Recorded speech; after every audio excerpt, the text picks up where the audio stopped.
back to Rewired and Desired podcast, where intimacy, mindset, and disability intersect. I'm Trina Ricketts, and I'm here with Nicole Richards. And today we are going to talk about why we love working in the intimacy industry and basically how we got interested in intimacy because both of us run businesses around intimacy and maybe you don't really know everything about that. So we thought we would just talk about why intimacy, what drew us to it, and what do we love about working in this industry. So Nicole, why don't you start us off, because I honestly don't even know what got you into creating underwear for people with ostomies to have intimacy while they're wearing. Exactly, right? Well, and yeah, that's exactly how it started. So I had my ostomy surgery and I was in the hospital and they gave me like a booklet. And in the booklet, like a folder, there was a brochure for another ostomy underwear company. And I was looking through it like, okay, well, I see there's these underwear, but how do you like cover your underwear? How do you cover your bag and like still have intimacy? How do you be intimate with a bag? Like when you want to kind of cover it. And then I did see that they had like some bands, they had different underwear. And so I ordered the underwear and I tried them and I was like, I don't know that I'll wear these, but good to know. They have this inner pocket and that kind of thing.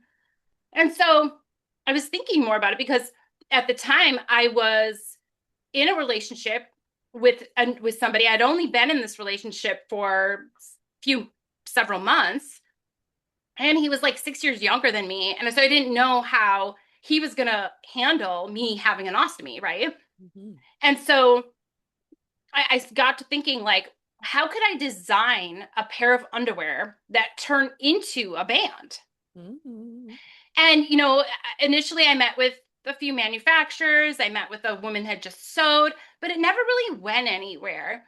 And then, I went on this healing journey and my spiritual journey. And then eventually things just came to kind of light. Like I met the right people and this person and that person, and finally got somebody who's like, you know what, I can sew those up. I was like, okay. So, we developed a little prototype and then it just kind of skyrocketed from there. And I don't want to say skyrocketed, but like it happened. The stars aligned essentially. Yeah, the And snowball started rolling and picking up speed and getting it, bigger. exactly. And so I did file for a patent. So I'm patent pending on a pair of underwear that essentially open up and then they hook in the back and then they create a band. And so the idea was, I want people to feel intimate and be able to cover up their underwear, but be in that moment as well. Like, not, excuse me, let me go get changed kind of thing, which does have to happen sometimes, right? Mhm. Um, but I wanted something that it could just kind of open up. And then I developed another pair, the kind of like a split crotch kind of pair, um, which are good for other things, right? Like hiking and being outdoors and that kind of thing. Like if you But have to yeah, go to the bathroom, you mean? correct. Like if Yes, you you could have to just go open them pee, up. you just go open them up and go pee. And these are women's underwear, clearly. Yes, women's underwear. So yeah, so my business kind of went from there too. And then I did make like a pair that didn't open up and didn't aren't just aren't intimacy pair, and those are the pair that are like very popular among a lot of the ostomy world right now along my in my my with my customers. Sorry, I can't talk today. No um worries. so so it's been interesting. Like I know that um there's such a need for these types of products, Mhm. and Trina and I have been talking about different things, and we have some ideas in the works and things that we're working on. And I just think that it's such and it is intuitively, because I wasn't involved in the ostomy world that much back then, but now that I've been advocating and I've started Facebook groups and I'm doing so much work, I'm in the UOAA and doing all these things, like it's not just me who thought that way back then, right? Like it is clearly one that I'd say between mental health and intimacy, they're the two largest issues that somebody with an ostomy deals with. Mhm. And I know for Trina and I, we talk a lot about, helping people and how we're going to achieve that. And it's not just like coaching, but it's also, creating products that someone like she and I would use, like, Hmm. Trina, you would use, and the rest of the Exactly. ostomy community needs, right? Hmm. And I think we're constantly improving things. We make things, we improve them. We see what works, what doesn't work. And ultimately, yeah, it was really just like an intuitive knowing that how are we going to make this happen? How am I going to be intimate and hide my bag at the same time? So, I yeah, remember when you and I first met through a Facebook group that you run, and Ostomy Body Positive, right? yes, And I noticed that you were selling this intimacy underwear. I can't remember how I happened upon it because you weren't really sharing that much about it at the time. But I was like, oh my gosh, this is so interesting. I'm an intimacy coach and she sells intimacy underwear. Like, this is a friendship that was just like yeah, created in heaven. hmm exactly. And I connected, I think I reached out to you. I can't remember exactly, but I said, Yeah, I would love to model your underwear for you and hmm just take pictures of me in them so that you can use them in your yeah, advertising and on your website. And so she sent me some underwear in my size and I modeled them and got pic hmm photographs taken and I yes. shared them Videos, we on did. my socials too. Hmm Yeah, yeah, yeah. It's been amazing. I think that was what last year April, because I remember I was at my sister's house and we had a meeting and we're talking and I was like, oh, this is pretty cool. I don't know if I reached out to you or you reached out to me, but it was good. I think we discussed something even at that time that we're currently moving forward on. Yes, And that's right. I we remember did, we saying, you know did. what, I think you should make. Exactly. And people don't know about the process of like creating a new project and that how much work and money and effort it takes to make a new design of any kind. Hmm. Um, and so I'm like, well, let's talk about it, when the time's right. And then fast forward a year later, almost exactly, we started having conversations now about, actually like, hey, let's do this. Doing And I'm like a like, collaboration on a product on a that product. will make intimacy more fun and less scary for people with Yeah, ostomies. less stressful. Yeah. So yeah, so getting into the intimacy, getting into starting Ostomy Innovations essentially was from the idea of intimacy. Hmm. It wasn't what's my best seller currently at the moment, but it was initially what brought me in to this world. Hmm. Being someone who's a young person who has an ostomy, because now I'm 14 years into having an ostomy and I'm only 2 years into running Ostomy Innovations. So you can see it took a long time to get there. And I didn't know that if I ever would get there. And thankfully I did, because yeah, not only did I, join communities like these, and not because of sales and marketing, but because I finally realized that, we kind of tend to put things away on the back burner, and not the project itself, but like thinking about the emotions behind having an ostomy. And sometimes we forget, or we don't want to have to think, and then we brush it aside. So it's been an interesting journey to get here today. And I Amazing. wouldn't change it for anything, because everything happens the way it's supposed to. Yeah, it happened when it was supposed to because you and I were supposed to meet at this exact time, and I'm very new to the having an ostomy. I'm going on 3 years in Mm, September, and I had the same. My biggest fears about my ostomy were being seen naked, sure. engaging in intimacy, being unattractive, having loud fart noises during intimacy, Yes. stuff like that. Like, were so scary for me.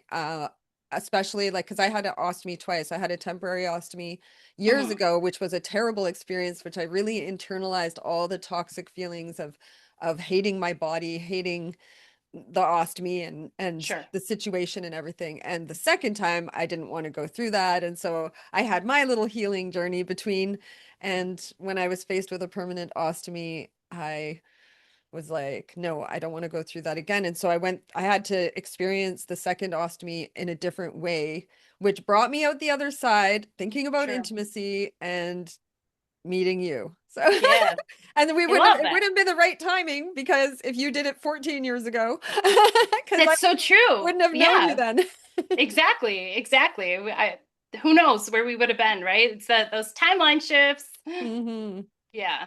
So So my then, story, oh, sorry, go oh on. no, no, that's okay. That's what I was going to ask you. Tell me Okay. about how it all happened. Okay, so my story is a little zigzaggy, but it really starts in the adult entertainment industry because I started working as an exotic dancer, otherwise known as a stripper, in the gentlemen's clubs when I was 23 years old. And there were a lot of very lonely men who would come into the clubs. And what I learned is that they weren't like a lot of people have this idea of the kind of men that go to strip clubs or the kind of men that Sure. engage in the adult entertainment industry. But what I found is they were just normal guys, but a lot of Mhm. them were very lonely. Mm. And also there is a lot of alcoholism. We're talking about a an establishment where alcohol is a thing, right? So there was a lot of alcoholism, but a lot of that came from loneliness. Mm. Fast forward, I'm about 34, I think, when I got my first emergency surgery to have 75% of my large intestine removed. Mm. And I was in a not very good marriage at the time. I'm not blaming him. We were both just not the right we just weren't right for each other Yeah. at all. And so when I got suddenly sick and had the ostomy surgery and then went on to have years of chronic pain and arthritis and all these kinds of side effects that seemed to come from this emergency surgery and from my large intestine, it was a bowel perforation that caused Mm. this emergency surgery.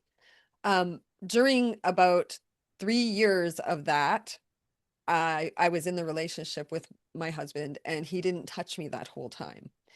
And it was because I was too sick to have sex. Yeah. So Yeah. he didn't want to touch me because he always before that had only touched me when he was wanting to have sex. Sure. And so he just never touched me. And our relationship deteriorated and deteriorated. And 3 years in, Mm. I was like, well enough, really fought my way back to get my health back enough that I could leave the relationship.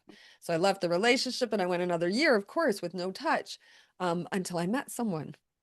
And then I had intimacy, physical Hmm. intimacy for the first time, and just was crying. And I couldn't understand why I was having such an emotional reaction. I didn't expect that. Yeah. I didn't really think about how hadn't been touched for 3 years. So that's when I went down the rabbit hole and I learned, like, I started researching, like, why am I getting emotional during, Yeah. intimacy? And it kept happening. Like the first several times that we made love, I broke down in tears. Mm. And that's when I learned what touch starvation is. And I really realized like how devastating it was and how many people who are in hospitals or in chronic illness situations or in toxic marriages when they're sick or alone are Sure. not getting any touch while they're going through the most difficult experiences of our Mm. lives, you know? So that was a kind of like a huge wake up mind shift for me. Meanwhile, I had gone back to work in the strip clubs, not as a dancer. I didn't have a belly button anymore. My stomach was just full of scars. There was no way I was getting on a stage and taking off my Hmm. clothes. But I went back as the massage girl because I was on disability and I was too sick to work a regular job. I Hmm. would call in sick too much. So I needed a job that I wouldn't get fired if Yeah. I couldn't work. And massage girl in a strip club or a gentleman's club, at least depends on the club, but in the club that I went to work at, if I couldn't work because I was sick, they were fine with that. You're right. So I went there and I was working, basically paying the bar 10% of what I made, and I would charge $20 for 3 songs of a neck massage. And the guys would be sitting in the club and watching the ladies dancing, and I'd give them a neck massage. And what was happening is not all the time, but occasionally I would be giving a neck massage, and the gentleman that I was massaging would start crying. Wow. And they would say it. They had the words that I didn't have. I was like, what's wrong with me? What's going on? But they would say right out, I haven't been touched like this in so long. It's like Oh, it's like men are more in tune with that aspect of themselves, honestly. They recognize the importance of intimacy so much more than women do. But yeah. it's equally important. So anyway, so that was happening. So this is the progression of me going, wow, intimacy is so important. Touch is so important. Um, Going long periods of time without it is painful for people. Yeah. And then I became an intimacy surrogate. And that's someone who like basically cuddles people and gives that like, but so that all of this led to me wanting to help people heal. And I Sure. always wanted, like, I would literally see elderly people alone on the bus looking so sad, and I would wish I could just hug them or put my arm around Yeah. them, but it's so like socially unacceptable to do those kinds of things. But I'm like, people need touch and I want to be a part of healing that. And so Yeah. I got into intimacy surrogacy, and that just further solidified my beliefs in like how important intimacy and touch are for people, and especially people with disabilities. That was where I specialized. Hmm. And so I ended up talking all the time to my surrogacy clients, and I was basically an intimacy coach for people with disabilities mostly. Yeah. Yeah. um Fast forward, I get my second ostomy. And this time it's permanent. And I went through all the fears again of like the intimacy fears and everything. Hmm. And my relationship even ended 9 months after Mm. my surgery. This was a different relationship, obviously. The guy Yes. that made me cry, that one. Okay. um, but so now I'm like basically intimacy coaching, and I'm having this surgery, and I got through it with my self-confidence intact, and my I came up with lots of strategies for intimacy and whatnot. And I thought, I'm already an intimacy coach, mostly for people with disabilities, but what if I Yeah. try to specialize in people with ostomies or post-surgery Sure. intimacy challenges? And that's when I started focusing on that. I was already a member of a lot of the ostomy groups before that, because I was looking for support when I was getting my Yeah. new ostomy and I had lots of questions. And I ran into like situations in these some of these groups where I would ask questions and then I would have people like be rude to me and like Yeah. attack me and shit. But that never happened in your group, Ostomy Body Positive. That never happened. Your group is so strict about making sure that everyone feels safe, that if someone Yeah. is rude like that, they're talked to, and then if they continue, they're gone. And I love that. Yeah. And I Yeah. do the same thing now in the group I started on Facebook, which is Intimacy After Ostomy. But yeah, so that's how I got into intimacy coaching and why I ended up focusing on people who with ostomies or post-surgery intimacy challenges. And the idea that you and I are working on came from me trying to find strategies for engaging in intimacy after I had Yeah. my ostomy surgery. Yeah.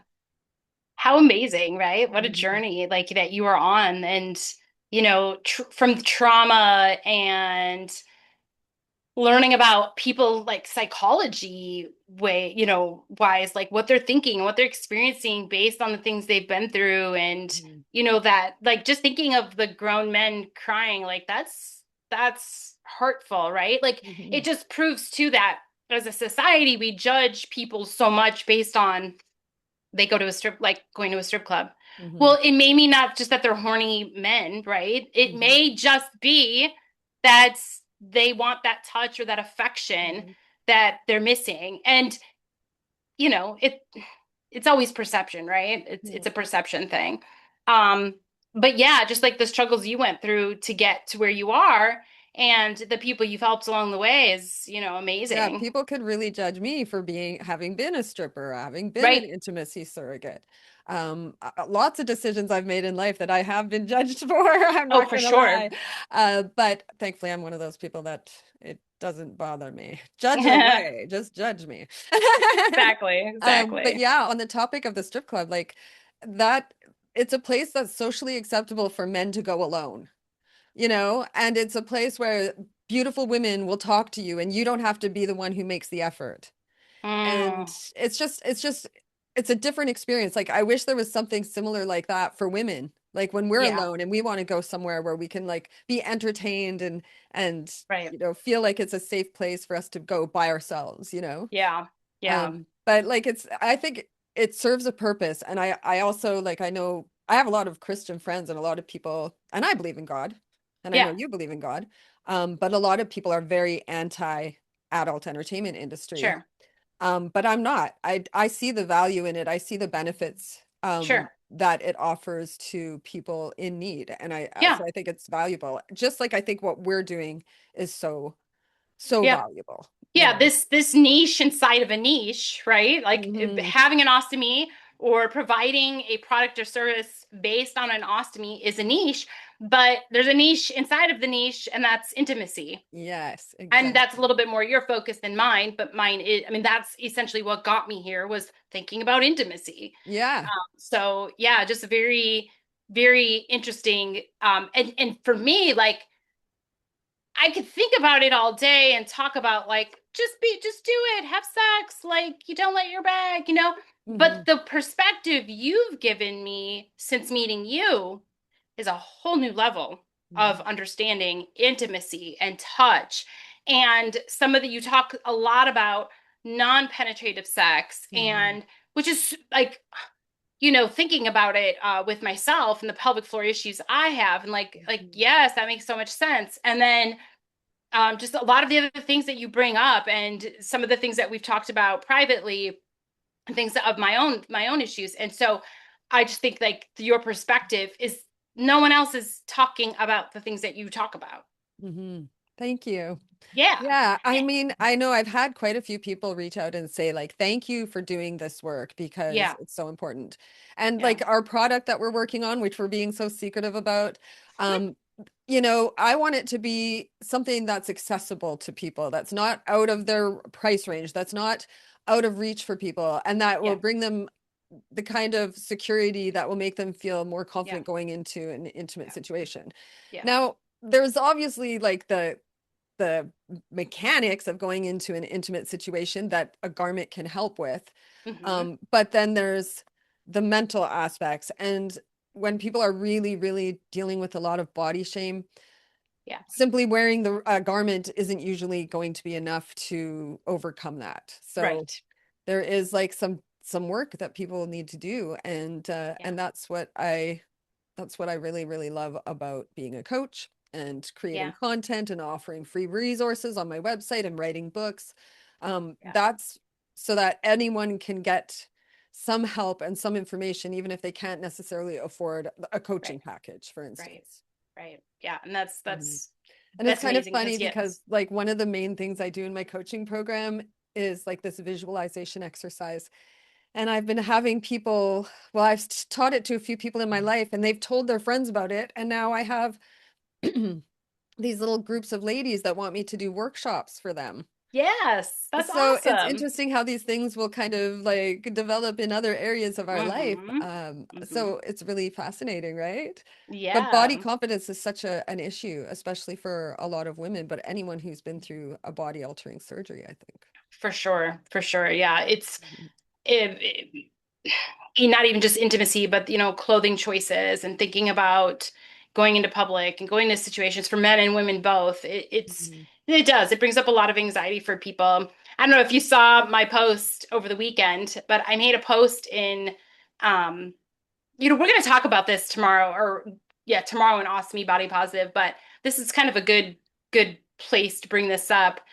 So as people who have ostomies, as ostomates, we tend to want to hide our bag, right? A lot of the times, like under clothing or in our swimsuits. And Mhm. part of my advocacy efforts and my own body confidence has been showing the bag. We do that a lot Mhm. in Ostomy Body Positives, Yeah. selfies and that sort I of think thing. it's great. It was one of the things that made me feel a lot better about myself Yeah. was seeing other people showing their bags. Yes, yes. And I've had so many people say that, like post an Awesome Me Body Positive and say, this is the first time I'm ever showing my bag. I know. Like, And I how feel empowering is that? That's so incredible. much, Hmm. so much liberating, empowering, and it makes me feel like just oh so great for that person. So I posted a picture this weekend of myself in my swimsuit with my bag showing, and it wasn't even a lot. It was just sticking out like that much. Hmm. And I got a lot of great comments, and one guy says, "Do we really need to see that?" Mm. And so we bantered back and forth a little bit, and then um, I posted his comment, but I took his name away because I hashtagged it, so I didn't Mhm. want to put him totally out there. Yeah, you're not trying to shame him or humiliate him. You just wanted to get some discussion going about this. Right. And then some mutual friends who are ostomates did go back and find his comment and let him know how they felt about it. Hmm. But it was very interesting because the next day he responded to that post and apologized. Oh, wow. And I mean, after he was quite rude, apologized and said that he was experiencing, he's worried about the way he was going to look because he might one day have, he didn't say have an ostomy, but Hmm. people in his family had cancer and that kind of thing. So I don't know. Hmm. Maybe that's how he found me. I'm not sure. But Yeah. fact of the matter is, hurt people hurt people. Hmm. And the more we talk about the stigmas of not just intimacy with an ostomy, but confidence with an ostomy, Hmm. body positivity with an ostomy, breaking the stigma of the smells and all the things, then other people can normalize it for themselves in case they are going to experience it one day, which was exactly what happened with him. Hmm. Now he saw like, and I made sure I'd let him know, hey, listen, community is community. And when you attack people in each other's community, like you're gonna experience a rally of people behind you. And Hmm. I've been seeing it a lot lately. And I don't know if it's just because I haven't noticed before, but there's a few influencers out there right now who have been posting comments that they've been receiving about shame they're getting from people in Hmm. and out of the ostomy community about showing their bags. Hmm. And then there was also recently a Euphoria episode. Did you hear about Yeah, this? yeah, I did. Okay, so I don't watch the show, but there was that and I saw ostomy the clip. nurse. It's like basically someone is like, put that away, that's disgusting, or something like Okay, that about an ostomy bag. And a lot of people were really, really offended by that. set. Hmm. Yeah. And then there was an ostomy nurse somewhere on the East Coast. I don't know if she's a WOCN. I don't know if she's just a nurse. I don't know like what nursing role she had. Probably not a WOCN because I guess she had to change a bag and came out later and made a video and was like, ew, and like did this like whole video on how changing somebody's bag and how gross it was. And she got hammered by the ostomy community and Hmm. so many people were posting. So I just think that it was crazy for me to experience it because I'm not an ostomy influencer or trying to be. Um, I'm an ostomy advocate, and Hmm. so for me to post that and then get that shame just was like, whoa, like it doesn't hurt by Hmm. any means. In fact, I welcome that because that gives me something to that gave me the opportunity to have a conversation. And it gave me the opportunity, because it's on my personal page, to let all my friends who don't have an ostomy understand. Because now they can associate, like, now anyone going forward in life can say, well, yeah, but my friend Nicole has an ostomy and she's Hmm. still running a company and trying, doing all these things. And she's an advocate and she's showing her bag and right, like just Hmm. being a person. So if I have to have an ostomy, if I have to get one, then I know that number one, I can feel supported by a community, and two, I can live, somewhat, I don't say normal life, but you can live a life, right? You can still live Hmm. essentially. Yeah. So I know this is a little kind of veering off, but I do think that it's about breaking the stigma. Talking about intimacy, talking about all these things is so important. So the work, Trina, you do, and then the work that we're doing together and Hmm. making ostomy undergarments is just so important. It's not because we're just trying to make a dollar, right? We're trying to help a community that needs help, and we saw a need. We saw a Hmm. need and we figured Unfortunately, out we can't ways. create these products unless we sell them. That's true. Exactly. But So yeah, yeah. exactly. I'm so excited. Yay. Yeah, I know. This is great. I I'm love your excited for. story. Like it's so similar, and that's how people come up. Like I'm pretty sure like almost all these really cool ostomy inventions that come out are made by people who have ostomies and see there's a need and there's, a Exactly. gap. Yes. And Yes. intimacy is a huge gap for sure. It is huge. And two, the reason I stress you and the way you go about it though is because I've heard other people talk about it, and it's like, right, it's stuff we've all heard before. Mhm. And it's things that, not that we don't need to hear it again. We do. Like, it's great Mhm. for the people who don't know, and we need to repeat the information. But you take it to another level Mhm. that's just not, and I think it is based on your experience in what you've done Hmm.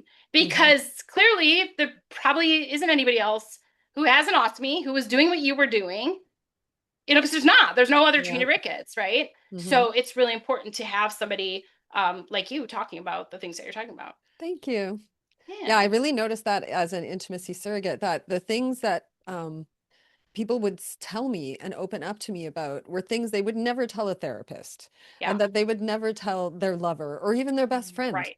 And I Right. often was told, like, I've never told anyone this, kind of like, I've never shown my bag. I've never told anyone this, you know? Yeah. So I feel like when you've had the experiences that I've had or that you've had, the health experiences, everything, that just makes it a safer space for people to talk to Yeah. us. And that's one of the things I hear a lot from my clients is that they are just so glad to talk to someone who understands what they're going Yeah. through, you know? Yeah. Aw. Yeah. So we love you all out there. Yes, yes. Love it. This is great. This is a good episode. I think we're going to talk about intimacy probably a little bit more and just, Mhm. kind of focus a little bit more on, dating and relationships and all the things that go along with it. Because, it's a hot subject and Yeah. it's a And it's need that needs to be fun. addressed. It's fun to talk about. We were thinking next week we could talk about what we do to get ready for an intimate date. Or we could also talk about like non-penetrative sex. That might be Mm. fun. We might do that. I don't know. Maybe I we mean, should. we might combine the two even. You Yeah, we never know. could. We could. Or maybe we should do a poll. We could do pool. We could. Yeah. Yes. Awesome. Until next time. All right, you all. Thank you for being here. No.